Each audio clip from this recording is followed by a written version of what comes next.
Warren Buffett दुनिया के सबसे अमीर आदमी हैं।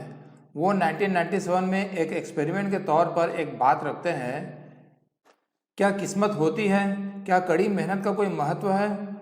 बफे शुरू से सफलता में लक के रोल को बहुत मानते हैं। उनका कहना है सिर्फ लक के चलते वो खुद और उनका बिजनेस पार्टनर चार्ली का जन्म अमेरिका में हुआ है, और सिर्फ अमेरिका में जन्म लेने से उन्हें बहुत फ़ायदा हुआ है, जिसके लिए वो हमेशा शुक्रगुजार हैं। चलिए अब दूसरी कहानी को देखते हैं। 1969 में वियतनाम वॉर के दौरान जितने सिपाही लड़ाई से मारे जा रहे थे, उतने ही सिपाही सिर्फ मलेरिया से मर रहे थे। चाइना और वियतनाम ने मिलकर एक रिसर्च टीम तैयार की जो सिपाहियों के लिए मलेरिया की दवाई खोजेगी। इस टीम की हेड थे टू यू। उन्होंने कड़ी मेहनत की, हजारों साल पुराने ग्रंथ को पढ़ लिया कि इसमें से मलेरिया से बचने के कुछ उपाय मिल जाएं। फिर जंगल के अंदर महीनों तक घूम घूम कर करीब 600 प्रजाति के पौधे इकट्ठे किए और लगभग 2000 अलग अलग प्रकार के इलाज खोजे। फिर चूहों पर इसका ट्रायल किया। ये बहुत ही मेहनत और थका देने वाला काम था, क्योंकि इसमें एक के बाद एक सभी दवाइयाँ फेल हो रही थी। सैकड़ों टेस्ट के बाद सिर्फ एक दवाई ने काम किया, और वो भी कभी कभी। 2 साल हो गए उन्हें यह काम करते हुए। तो फिर उन्होंने सभी किताबों को फिर से पढ़ा कि कहीं कुछ छूट गया हो तो मिल जाए। अचानक उन्हें 1500 साल पुरानी किताब में एक लाइन मिली, और वो थी टेम्परेचर के बारे में। उस पौधे का रस निकालने के समय अगर टेम्परेचर ज़्यादा हो तो उसके तत्व खराब हो जाते हैं और वो काम नहीं करती। उन्होंने फिर से उस पौधे के तत्व को इकट्ठा किया और मलेरिया की दवाई बन गई, जो 100% काम करती थी, 100%। और पर अभी समस्या खत्म नहीं हुई थी। असली काम टू यू का अब शुरू हुआ। अभी तक तो सारे टेस्ट चूहों पर हुए थे, पर इस दवाई का इंसानों पर टेस्ट करना था, पर उन्हें कोई मिल नहीं रहा था। तो टू यू ने खुद अपने ऊपर टेस्ट करने का तय किया। ये उस समय मेडिकल साइंस में सबसे बड़ा कदम था। उन्होंने पहले खुद को मलेरिया से इन्फेक्ट किया, और ये दवा काम कर गई।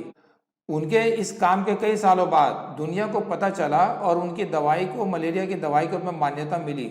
आज उनकी इस दवाई आर्टेमिसिनिन से करोड़ों लोगों की जान बच रही है, और उन्हें बाद में नोबेल प्राइज़ भी मिला। अब इस मामले में टू यू बहुत किस्मत वाली नहीं थी। उनके पास कोई पोस्ट ग्रेजुएट डिग्री नहीं थी, न उनको कोई रिसर्च का एक्सपीरियंस था, लेकिन वो अपने इरादों में दृढ़ थी, मेहनती थी। उन्होंने गिव अप नहीं किया, और उन्होंने करोड़ों लोगों की जान बचाई। उनकी कहानी एक शानदार एग्जाम्पल है, ये बताने के लिए कि कड़ी मेहनत कितनी ज़रूरी है सक्सेस के लिए।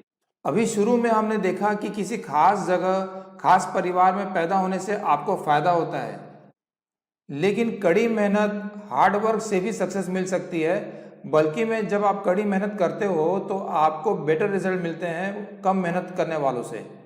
लेकिन लक का फैक्टर भी बहुत इंपॉर्टेंट है। तो फिर सक्सेस क्या है, अच्छी किस्मत या फिर कड़ी मेहनत? हम सभी जानते हैं कि दोनों अपना अपना रोल प्ले करते हैं, दोनों इंपॉर्टेंट है। हम इसे बारीकी से और देखते हैं और इसका उत्तर जानने की कोशिश करते हैं। वॉरेन बफे इसे 2 तरीके से देखते हैं, absolute success versus relative success. Absolute success यानी पूर्ण लक तभी काम करता है जब हम किसी और से नहीं, सिर्फ अपने आप से कंपेयर कर रहे हैं। वो क्या बात है जो किसी व्यक्ति को किसी खास काम में पूरी दुनिया में टॉप में पहुंचा देती है? जब इसके बारे में सोचते हैं तो यही निष्कर्ष निकलता है कि वो सिर्फ एक अच्छी किस्मत है, लक है।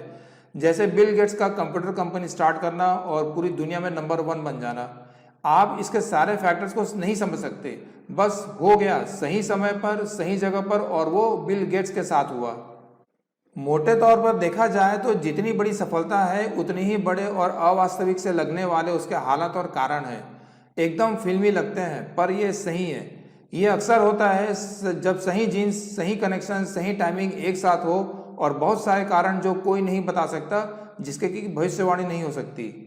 जैसे कोई व्यक्ति अमीर घराने में पैदा हुआ और दूसरा एकदम गरीब घर में जन्म लेता है, तो हम उसे किस्मत बोल सकते हैं। और रिलेटिव सक्सेस तब काम करता है जब हम किसी दूसरे से अपने आप को कंपेयर करते हैं। जब आप अपने आप को अपने साथ वालों से, अपने जैसे लोगों से अपनी सक्सेस को कंपेयर करते हैं, तो वो रिलेटिव सक्सेस है। जैसे लाखों लोग एक जैसी एजुकेशन हासिल करते हैं, एक जैसे माहौल में रहते हैं, या एक जैसे टैलेंट के साथ बड़े होते हैं, पर फिर भी ऐसे लोगों को एक जैसा रिजल्ट नहीं मिलता। एक ही घर में बच्चे एक जैसे माहौल में बड़े होते हैं, पर दोनों का रिजल्ट एक सा नहीं होता। आप जितना ज़्यादा अपने आसपास के साथ कंपेयर करेंगे, आप पाएंगे कि सक्सेस के लिए हार्ड वर्क जिम्मेदार है। मतलब जब आप अपने आप को अपने बराबर की किस्मत वाले लोगों के साथ कंपेयर करते हैं, तो फिर फर्क आपकी आदतों, आपके कर्म में और आपके चुनाव में, आपकी चॉइसेस में आ जाता है। अब इसमें एक बात छुपी हुई है, जब नतीजा बहुत बड़ा होता है, लक का रोल भी बढ़ जाता है। जैसे ओलंपिक में मेडल जीतना बहुत बड़ी बात है, सभी खिलाड़ी बहुत मेहनत करते हैं, अपनी ट्रेनिंग में टेक्नोलॉजी का इस्तेमाल करते हैं, फिर भी किस्मत साथ न दे तो जरा सी चूक हो जाती है और मेडल हाथ से गया। 1984 में पीटी उषा 1 सेकंड के 100वें भाग से अपने मेडल से चूक गई थी। अब इसे हम उसकी खराब किस्मत को ही दोष दे सकते हैं। आपके साथ भी कभी ऐसे एक्सपीरियंस हुए होंगे। अब एक और तरीका है ये जानने का कि सक्सेस के लिए लक और हार्डवर्क में किसका महत्व है। इसे एक ग्राफ से समझते हैं। समय को एक्स एक्सिस में ले लेते हैं और सक्सेस को वाई एक्सिस में लेते हैं। तो जितने संपन्न परिवार में आपने जन्म लिया, वाई एक्सिस में उतना ऊपर से आपका समय शुरू होगा। जो कठिन परिस्थिति में जन्म लेते हैं वो वाई एक्सिस में नीचे से शुरुआत करते हैं। अब आप अपनी शुरुआती पोजीशन को कंट्रोल नहीं कर सकते। ये आपकी एब्सोल्यूट सक्सेस है या लक या किस्मत पर निर्भर करेगा। पर आप अपने स्लोप को या ग्राफ के ढलान को कंट्रोल कर सकते हो। अब ये आप पर निर्भर है कि आप कैसा काम करते हैं, कितनी मेहनत करते हैं, कैसी आपकी आदत है। उसके हिसाब से आपका ग्राफ ऊपर या नीचे जाएगा। हम इसे कुछ एग्जाम्पल से समझते हैं। रोहन गावस्कर सुनील गावस्कर के बेटे हैं। उनका ग्राफ ऊपर से शुरू हुआ। सभी सेलेक्टर्स की नज़र उन पर थी जब वो क्रिकेट खेलना शुरू किए, पर वो अच्छे से नहीं खेले और कभी भी इंडियन क्रिकेट टीम में नहीं आ पाए।